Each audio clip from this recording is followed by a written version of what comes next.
Somewhere in your life right now, there is a version of you standing at the edge of something, a conversation, a decision, a beginning waiting for a feeling that will never actually come. You call it the right moment. And the quiet, devastating truth is that you may spend the rest of your life waiting for a signal your own mind was never designed to send. Think about the last time you almost did something important, sent the message, applied for the role, told someone the truth you'd been holding back. And then, right at the threshold, some internal voice said, "Not yet, not quite the right time," and you believed it, because it sounded so reasonable. It didn't sound like fear, it sounded like wisdom. That's what makes this particular trap so difficult to see. It never announces itself as avoidance. It always arrives dressed as good judgment. Most people believe that readiness is something you feel before you act, a kind of internal green light that arrives once enough preparation, confidence, or certainty has accumulated. But that belief, as ordinary as it sounds, may be one of the most quietly destructive assumptions the human mind carries. Because the right moment, the one you're waiting to feel, is not a psychological state that precedes action. For most meaningful things in life, it is a psychological state that only exists after you've already begun. This is where the trap reveals its shape, and it is far more elegant and far more cruel than simple procrastination. Picture a manuscript sitting in a drawer for 11 years, not because it was bad, because its author kept waiting for a stretch of time when life would be calm enough, when the writing would feel confident enough, when the story would finally feel ready to survive being read by someone else. Every year the reasons changed: a new job, a move, a relationship. But the structure underneath the reasons never changed at all. A mind convinced that somewhere ahead of it sat a moment stable enough to finally begin, if only it waited a little longer to find it. This is where psychology becomes uncomfortable, because it forces an honest question most people never ask themselves. What if the right moment isn't something you're failing to find, but something that was never there to begin with? Neuroscience offers a striking explanation for why this illusion feels so convincing. The brain is a prediction machine before it is anything else, constantly forecasting outcomes, running probability estimates on what will happen if you act versus what will happen if you wait. But this forecasting system has a well-documented flaw known as affective forecasting error. Human beings are remarkably bad at predicting how they will actually feel in a future moment.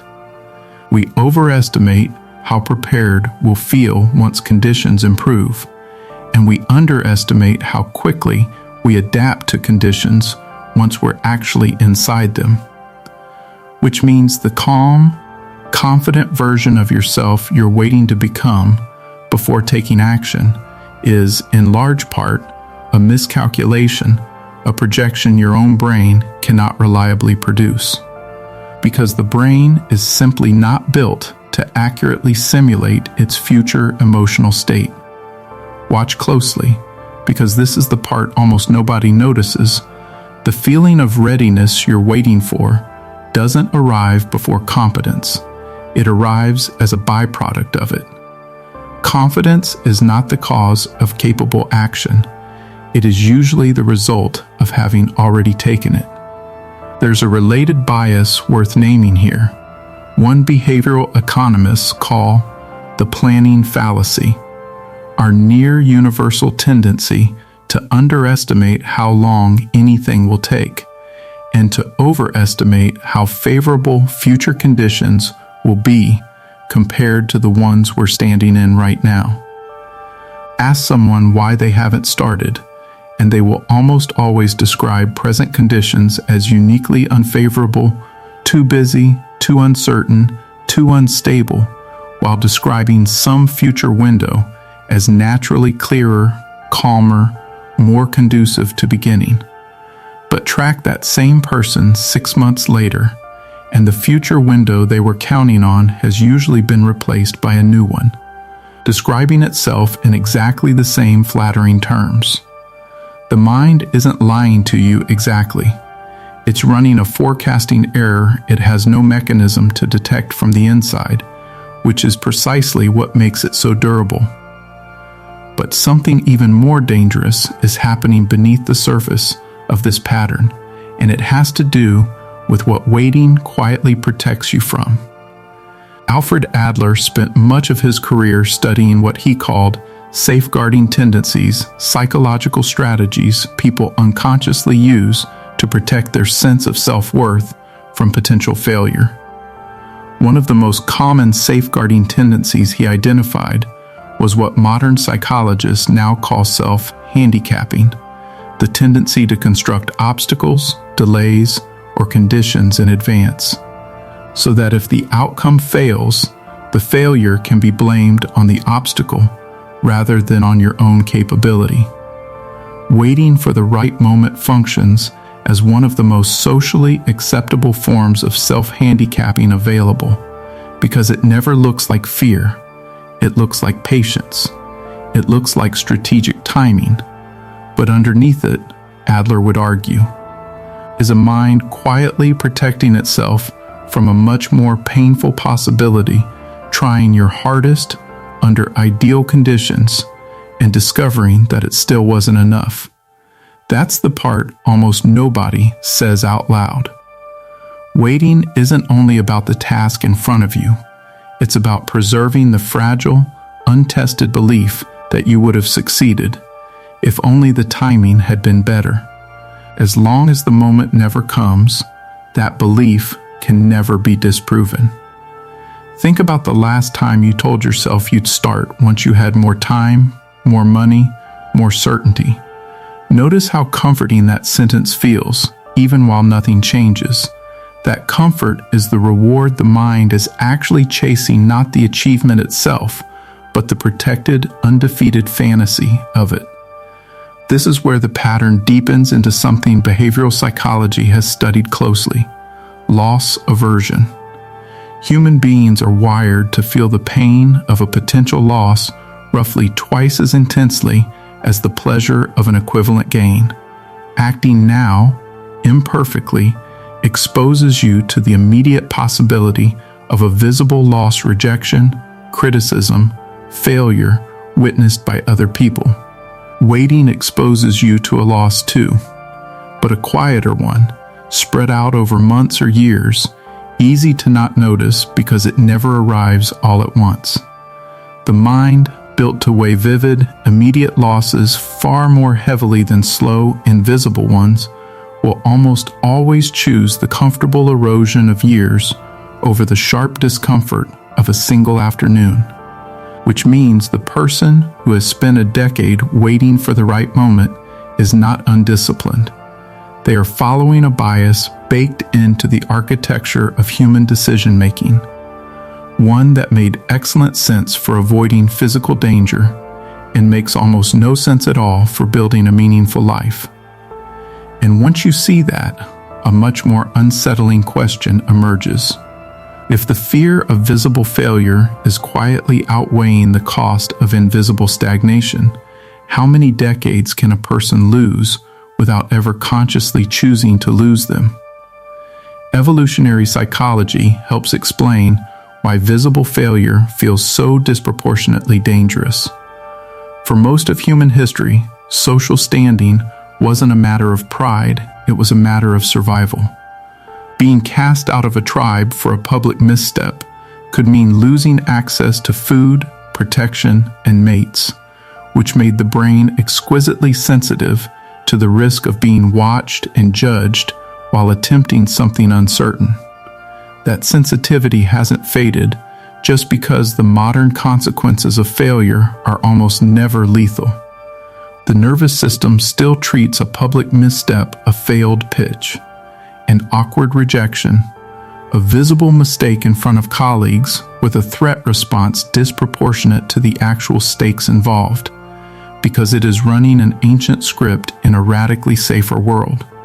Waiting for the right moment, seen through this lens, is partly an outdated survival strategy, an attempt to avoid social exposure that once could have been catastrophic, now applied to situations where the worst realistic outcome is discomfort, not danger. Carl Jung offers a different, deeper layer to this same trap, one that goes beyond fear of failure into something closer to fear of transformation itself. Jung believed that genuine growth requires what he called individuation, the slow, often uncomfortable process of becoming who you actually are, distinct from the roles and expectations placed on you by family, culture, and habit. Individuation is inherently destabilizing because it requires letting go of a familiar identity before a new one has fully formed.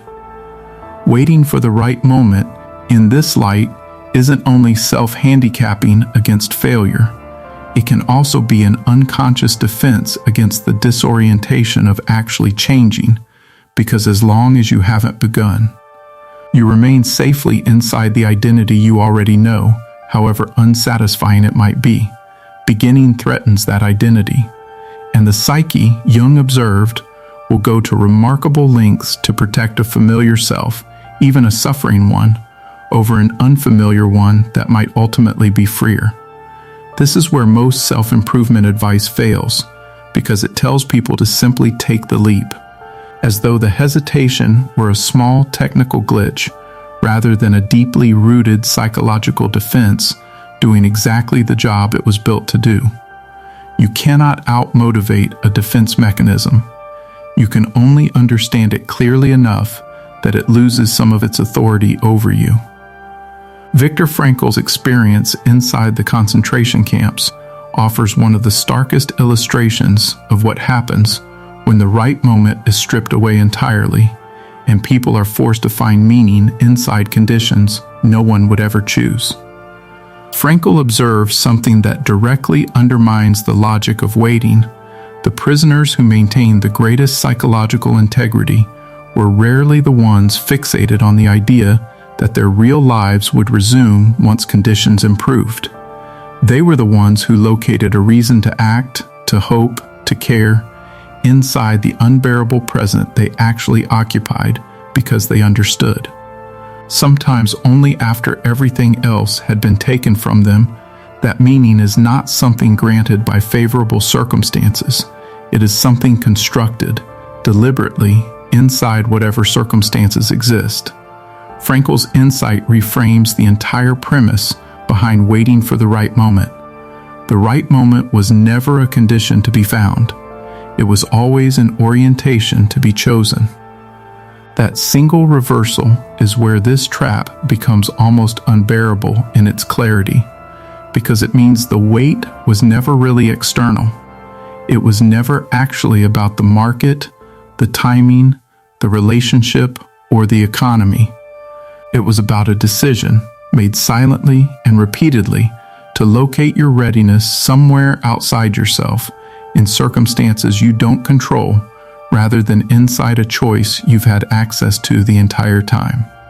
The Stoics diagnosed this same illusion 2,000 years before modern psychology gave it a name. Seneca warned that people constantly defer living well until some imagined future stability arrives, not realizing that this deferral is itself a form of death, a slow forfeiture of the only time a person actually has, spent in service of a moment that keeps a permanent distance from wherever you're currently standing.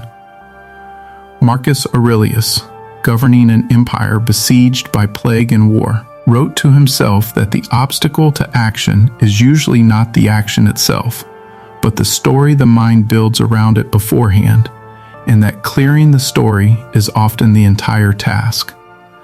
Epictetus drew an even sharper distinction. The external timing of events belongs to fate, entirely outside your control, but your willingness to act with the resources you currently have belongs to you completely. And confusing the two is where nearly all needless suffering begins.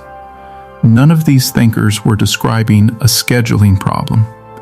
They were describing a mechanism inside the human mind that mistakes the absence of fear for permission to begin, not realizing that for anything meaningful, the fear rarely leaves first. It leaves after. Here is where the deeper layer of this trap surfaces, and it's the layer almost nobody talks about. Waiting for the right moment doesn't just delay outcomes. It slowly rewires your identity around potential instead of action. A person who has spent years about to start a business, about to leave a stagnant relationship, about to pursue the thing they actually care about, begins to build a self-concept almost entirely out of unrealized possibility. An unrealized possibility is psychologically seductive because it can never be disproven. The manuscript that was never finished can still theoretically be brilliant. The business that was never started can still theoretically have succeeded. The moment you actually begin, that infinite comforting potential collapses into a single, finite, testable reality, one that might not measure up. Waiting, in this sense, isn't just fear of failure. It's a way of remaining infinite a little longer. That is the real trap hidden inside the right moment, and it is far heavier than the popular advice about just getting started. This isn't a motivation problem. It's an identity problem, a mind protecting a fragile, untested sense of unlimited potential by keeping it permanently untested. There's a psychological cost to this that rarely gets named directly: the quiet erosion of self-trust. Every time the mind promises itself it will begin once conditions are right, and conditions arrive without action following, something subtle is recorded beneath conscious awareness, the sense that your own commitments are not fully reliable. This isn't the same as low self-esteem. It's more precise than that. It's a specific, accumulating doubt about whether your future self will actually do what your present self intends, built out of years of small, unkept promises to yourself that nobody else ever witnessed. And once that doubt takes hold, waiting becomes even more entrenched, because some part of the mind has quietly concluded that starting probably won't happen anyway, so there's little cost in waiting a while longer. The trap doesn't just delay the outcome. It slowly convinces you that you were never the kind of person who follows through, using the very evidence that waiting itself produced. So what actually interrupts a pattern this well defended? Not urgency and not inspiration, both are short-lived states the nervous system quickly adapts to, the same way it adapts to almost any consistent stimulus. What interrupts the pattern is something smaller and considerably less dramatic, redefining what counts as starting. Not the finished business, not the perfect first chapter, not the fully resolved conversation, but the smallest possible action that cannot be postponed, taken today while the fear is still present, rather than after it has supposedly passed. Behavioral scientists sometimes call this temptation bundling or implementation intention deciding, in advance and in specific terms. Exactly when and where a small action will happen, removing the moment of choice and therefore removing the moment where waiting has room to reassert itself. The goal was never to eliminate fear before acting. The goal was to discover that fear and action can occupy the same moment, something the waiting mind insists is impossible until it's actually tested. Jung would call this engaging the shadow rather than avoiding it.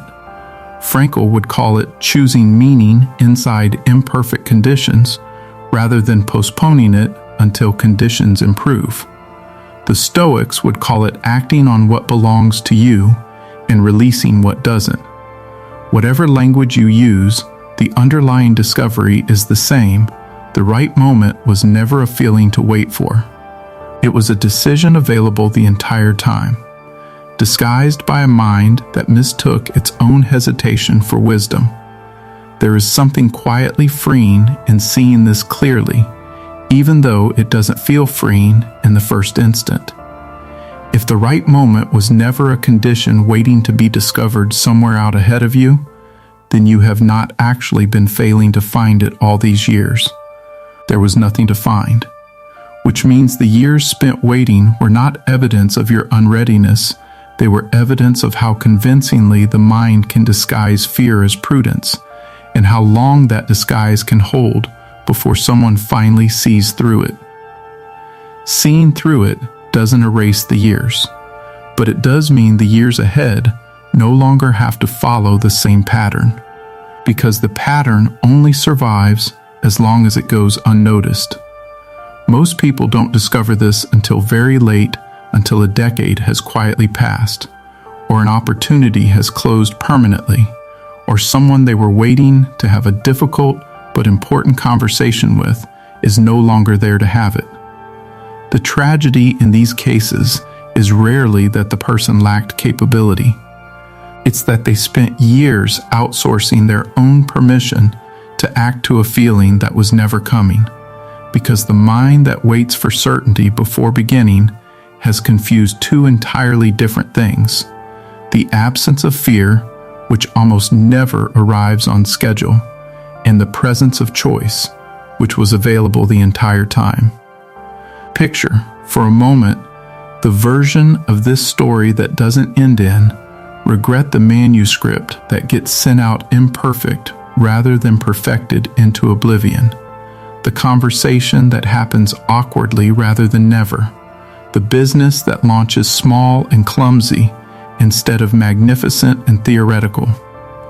None of those outcomes required the fear to disappear first.